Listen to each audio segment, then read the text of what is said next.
You see that mountain over there? And we say, yes. And he says, we're going to be up there in just a couple of days. Can you guys imagine that? We're going to hike up a mountain that's higher than Whistler and go sleep and camp on the glaciers.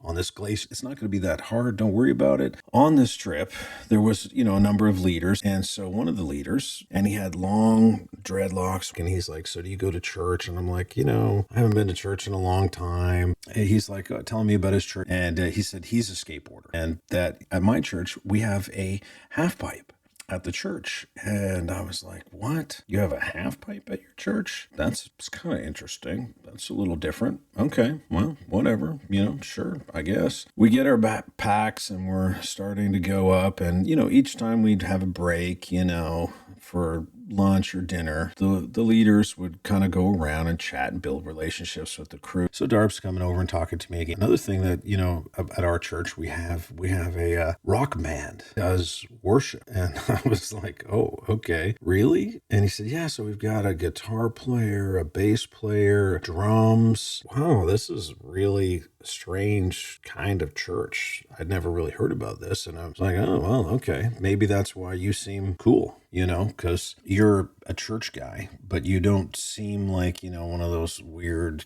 religious type of people. So we're continuing to hike. And we get to the top of the tree line. The next morning, we're going to be going to the glacier part eventually of the hike. And when you're hiking and you're going on the glacier, and we have to make our own path in the snow. The first person that goes has to kick down and pat down and tamp down the steps for each person coming after them to make it safe so they don't fall. Darb comes up to me, so why don't you take the lead? Why don't you start doing some of the top kicking? You feel like doing that? And I'm like, yep, sure. We're all getting ready to go and different things like that. We're still chatting, and he's continuing to kind of talk to me. He says, Jesus is a personal God.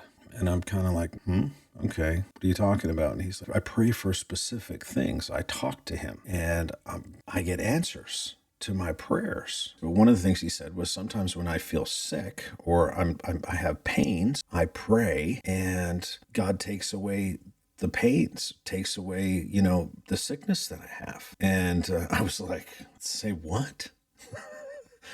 Now I'm like, this is strange stuff. Not only do you go to a really strange church where they have a half pipe and a rock band, which kind of sounded cultish to me, not like any church I'd ever heard of.